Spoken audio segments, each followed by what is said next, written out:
Le permis de conduire est une autorisation délivrée par la préfecture de circuler sur la voie publique. L'obtention du permis de conduire atteste de la maîtrise des techniques et des connaissances propres à une conduite réfléchie, sécuritaire et responsable. Manon et Nicolas viennent de recevoir leur courrier.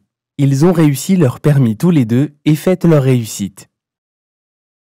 Il est très important de vous rappeler que le permis est unique. Il n'existe pas plusieurs permis, mais un seul pouvant être élargi à plusieurs catégories A, B, C, etc. La catégorie de permis A concerne les motos. A1 pour les motos ou scooters de moins de 125 cm3 dès 16 ans. A2 pour les motos entre 125 et 600 cm3 à partir de 18 ans. A pour les motos de plus de 600 cm3, si A2 depuis plus de 2 ans. La catégorie B concerne les automobilistes. B1 pour les quadricycles à moteur en dessous de 20 chevaux. B pour les voitures et remorques dont le poids total n'excède pas 3500 kg. BE pour les voitures et remorques dont le poids total excède 4250 kg. La catégorie C concerne les véhicules transportant des marchandises comme les camions.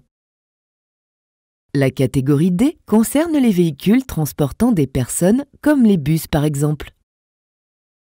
Le permis probatoire concerne ceux qui obtiennent leur permis pour la première fois après la réussite de l'examen. Ceux qui, après une invalidation ou une annulation, obtiennent un nouveau permis après avoir repassé soit les épreuves théoriques uniquement, soit les épreuves théoriques et pratiques.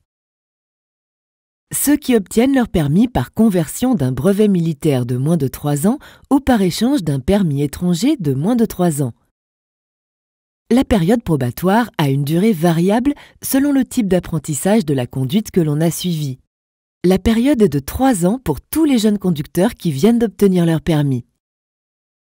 Elle est ramenée à 2 ans seulement pour ceux qui ont suivi la conduite accompagnée.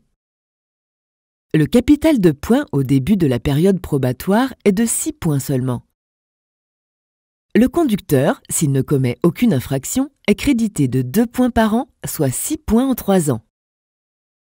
Au bout de 3 ans, donc, le conducteur a ses 12 points maximum s'il n'a commis aucune infraction. Pour ceux qui ont suivi la conduite accompagnée, ils sont crédités de 3 points par an pendant les 2 ans de période probatoire. Au bout de 2 ans, donc sans infraction, ils ont leurs 12 points maximum. Pendant la période probatoire, les vitesses sont limitées. 110 km/h sur les sections d'autoroute au lieu de 130 km/h pour les autres véhicules. 100 km/h sur les routes à 2 chaussées séparées par un terre-plein central au lieu de 110 km/h. 80 km/h sur les autres routes. Le conducteur doit, en circulation, apposer de façon visible à l'arrière de son véhicule un A. Il existe néanmoins des dérogations. Après invalidation ou annulation du permis, le conducteur n'est pas soumis aux limitations de vitesse ni au port du A s'il n'a dû repasser que l'épreuve théorique et s'il avait son permis depuis plus de 3 ans.